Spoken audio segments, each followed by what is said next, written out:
आपकी रिकॉर्डेड रहेगी लेक्चर।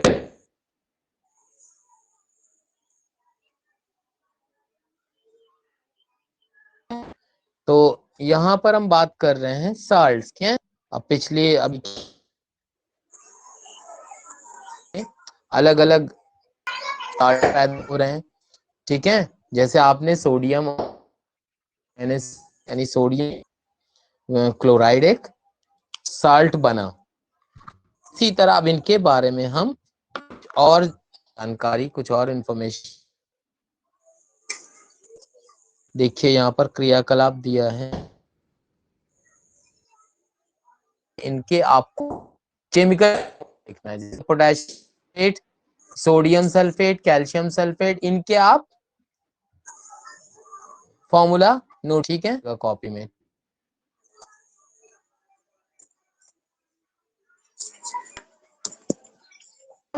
इन्होंने कहा कि पीएच वैल्यू कितनी हो सकती है, अलग अलग पर डिस्कशन यहाँ करते हैं कि अगर जो एक कंक्लूजन है उस पर करिए, स्ट्रॉन्ग एसिड या स्ट्रॉन्ग बेसिस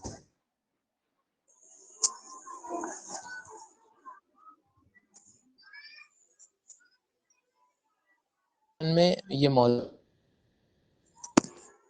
इसीलिए रिकॉर्ड कि बाद में आप लोग इनको देख सके, ठीक है।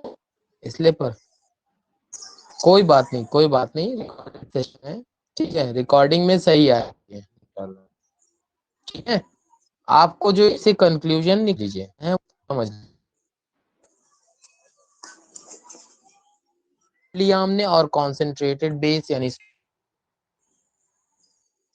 जो उनके साल्ट बनेंगे उन PU 7 होती है, ठीक है,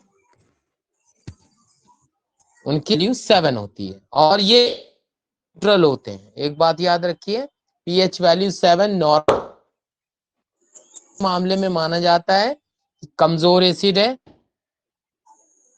में जब वैल्यू 7 होती है तो इसका मतलब है कि स्ट्रॉन्ग एसिड, स्ट्रॉन्ग बेस को मिलाकर के साल्ट बना है। और अगर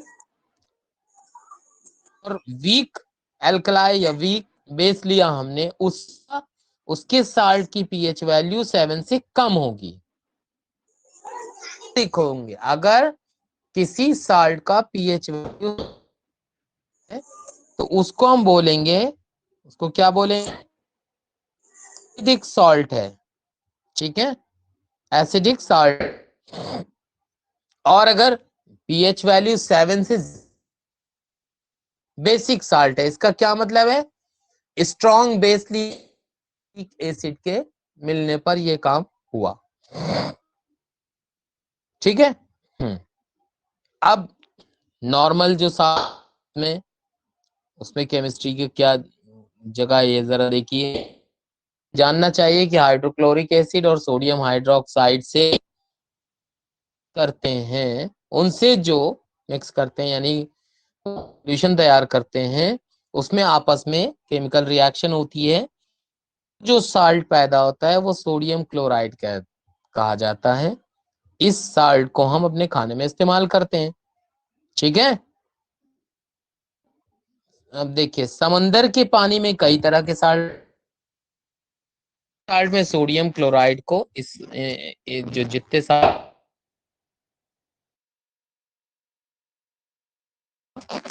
एक फोटो है ये, महात्मा गांधी ने किया था।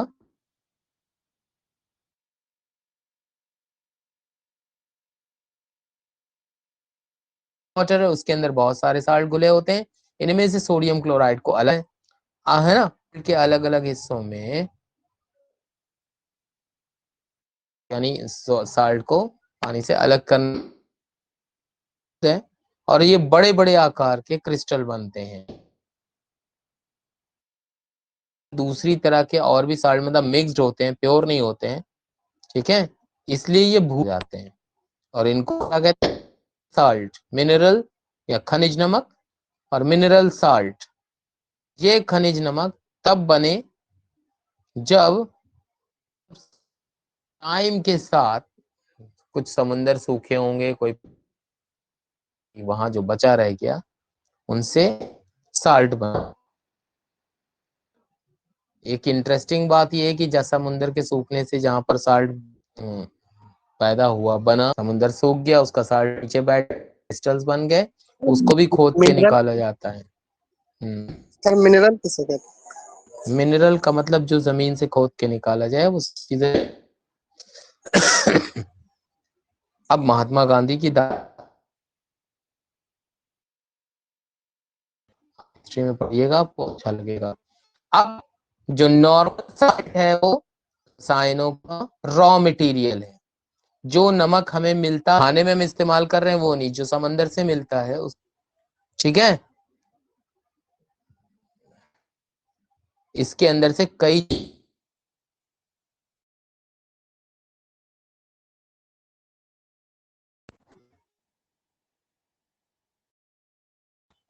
और ब्लीचिंग पाउडर वगैरह वगैरह इस सब का रॉ मटेरियल तैयार होता है। अब जा रहे हैं कि अलग अलग कैसे एक ही एलिमेंट का सब्सटेंस का इस्तेमाल करके अलग अलग चीजें बनाई जा सकती हैं। जैसे देखिए नमक का इस्तेमाल यहाँ पर चल रहा है, उसके बारे में ही डिस्कशन चलेगा। सोडियम हाइड्रोक्साइड का इस्तेमाल किया, का क्या करा बनाने के लिए, सोडियम क्लोराइड को पानी यानी साल्ट वाटर को उसके अंदर बिजली गुजारी, बिजली गुजारेंगे तो यह सोडियम का हाइड्रोक्साइड बन जाएगा, जबकि वो नॉर्मल साल्ट सोडियम क्लोराइड होता है।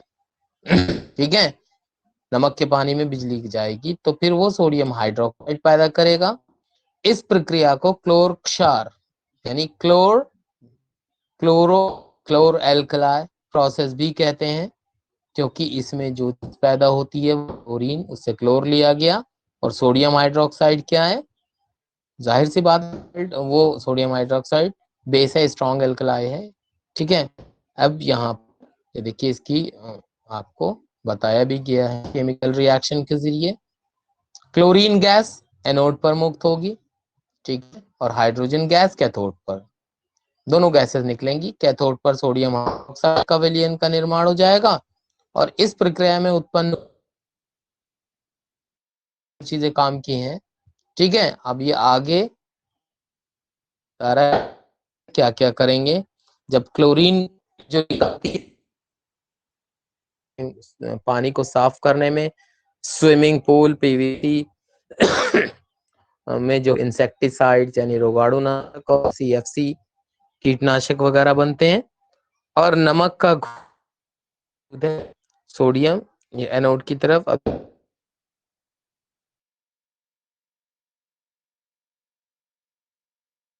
ग्रीन खाद के लिए अमोनिया, ये सब यहाँ से ये एच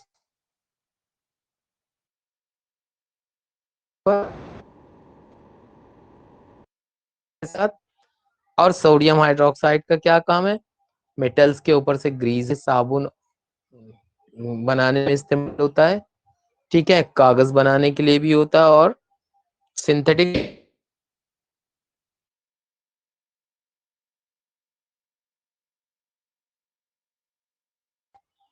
अब हमें ये है ये कि जो एक्वेयस सोडियम क्लोराइड यानी नमक का पानी, उसमें जब विद्युत अपघटन यानी इलेक्ट्रोलिसिस करते हैं तो क्लोरीन का उपयोग आप विरंजक चूर्ण यानी ब्लीच इस्तेमाल कर सकते हैं। सूखे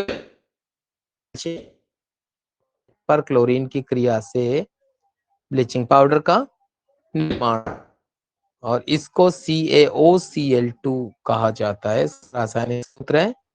ठीक है, कैल्शियम ऑक्सीक्लोराइड। ठीक, इसका वास्तविक संगठन काफी कॉम्प्लेक्स, कहाँ कहाँ करेंगे आप इस्तेमाल, ब्लीच और लिनेन का में को धोने के लिए इस्तेमाल करते हैं,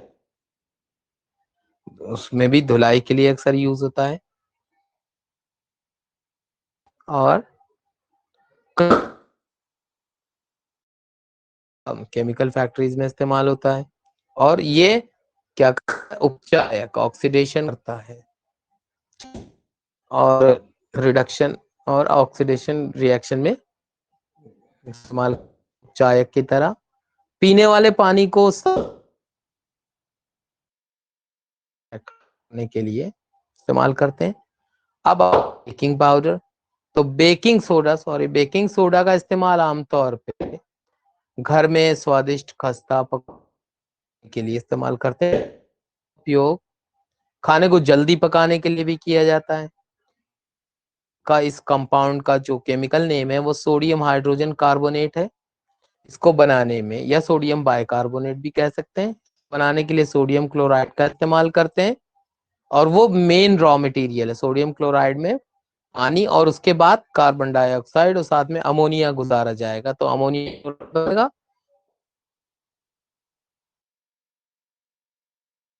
अब देखिए इसका इस्तेमाल कहाँ कहाँ होता है वो समझ लीजिए। बेकिंग पाउडर बनाने, बेकिंग सोडा और टार्ट्रिक एसिड को जब मिक्स करते हैं उनसे बनता है बेकिंग पाउडर। और बेकिंग पाउडर को गर्म किया जाते हैं तो ऐसे अभिक्रिया होता है। देखिए NaHCO3 सोडियम बाइकार्बोनेट किसी अम्ल के साथ रिएक्ट कराया तो हाइड्रोजन वहां से मिला, ठीक है। और साथ ही साथ CO2 प्लस H2O में और साथ साथ अम्ल का सोडियम लवण मिल जाता है, यानी एसिडिक साल्ट होता है बेकिंग पाउडर, ठीक है। अब देखिए और आगे चलते हैं। इस अभिक्रिया में जो उत्पन्न होती कार्बन डाइऑक्साइड, उसके जरिए पाव रोटी या केक में खमीर जा सकता है। इससे ये मुलायम हो जाते हैं और स्पंजी हो जाते हैं। हाइड्रोजन कार्बोनेट भी एंटासिड का एक कॉम्पोनेंट, बेसिक यानी क्षारीय होने के कारण पेट में अम्ल की, अगर ये इसका जो नेचर है वो बेसिक है, तो पेट में कंट्रोल करता है। इसका उपयोग सोडा अम्ल अग्निशामक में भी करते हैं। अग्निशामक फायर एक्सटिंग्विशर। सोडा उसमें क्या है देख रहे हैं आप, सोडियम कार्बोनेट है ना, विद 10H2O, ये धोने का सोडा वॉशिंग सोडा कहलाता है। इसमें एक अन्य रसायन केमिकल जिसे सोडियम क्लोराइड से मालूम कर सकते हैं, हासिल कर सकते हैं, ठीक है। जैसे कि बेकिंग सोडा को गर्म कीजिए तो सोडियम कार्बोनेट बनेगा, और सोडियम कार्बोनेट को फिर से क्रिस्टल्स में बदल दीजिए तो का वॉशिंग सोडा बन जाता है आपका, ठीक है।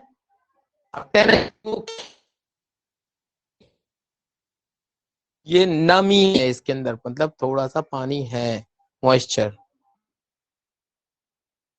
तो होता क्या, क्रिस्टल्स बनाने के लिए वाटर, ये अगले चैप्टर में और अच्छे से पढ़ेंगे इसको हम।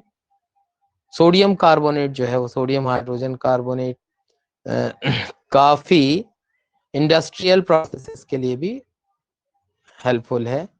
धोने का सोडा क्या कैसे बनता है, क्या क्या यूज है उसके। सोडियम कार्बोनेट का इस्तेमाल साबुन और कागज के फैक्ट्रीज में होता है। और इसमें जो बोरेक्स, जैसे बोरेक्स बनाने में भी इस्तेमाल हो तो बोरेक्स पाउडर होता है। अब सोडियम कार्बोनेट का उपयोग घर में साफ सफाई के लिए भी करते हैं। हार्डनेस है उसको हटाने के लिए भी। अब ये हम जानना चाह रहे हैं कि क्या वाकई क्रिस्टल्स जो होते हैं सूखे होते हैं, ठीक है। तो मौजूद है, हम इसके नतीजे की तरफ जाएंगे सिर्फ।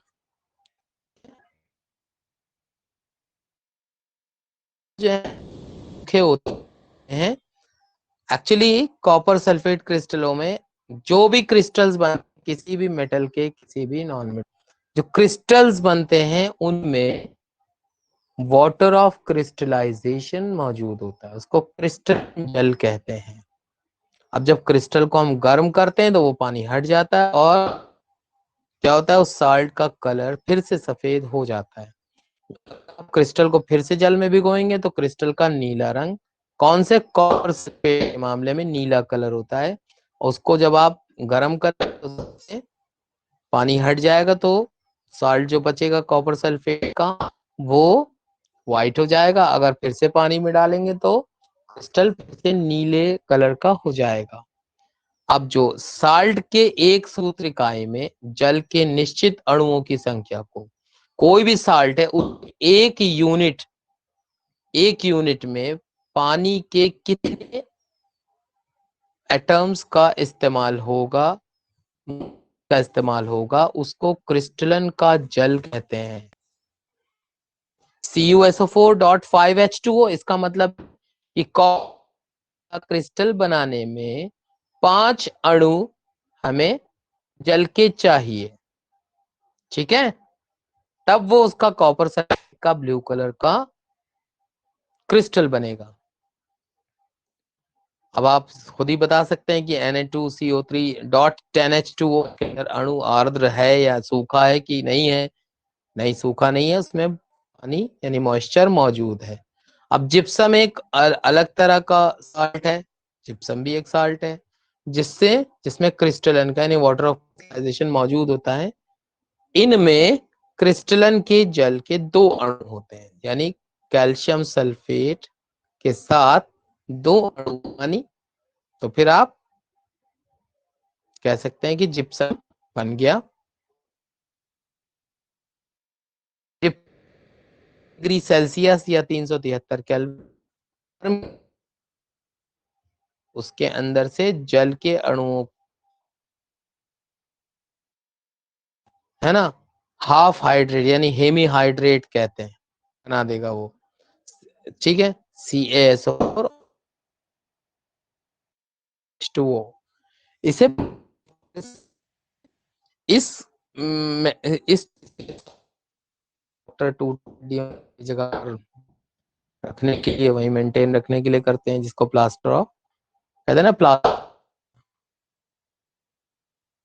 से एक सफेद रंग का चूर्ण होता है जो पानी मिलाने पर उसमें फिर से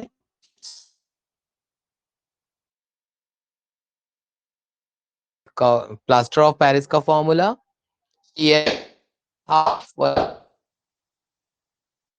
और उसके अंदर आपने 3/2 पानी के मॉलिक्यूल बहुत, तो कॉपर सल्फेट का बन जाएगा। अब के रूप में जुड़ा रहता है, और या ठीक का 2 इकाई सूत्र जल के एक, CaSO4 के 2 यूनिट ले लिया आपने, साथ साझेदारी करेंगे तो आधा आधा दोनों में बढ़ जाएगा। प्लास्टर ऑफ पेरिस का बहुत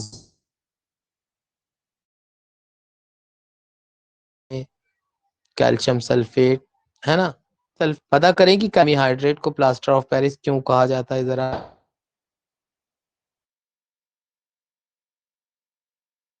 पता लगाने की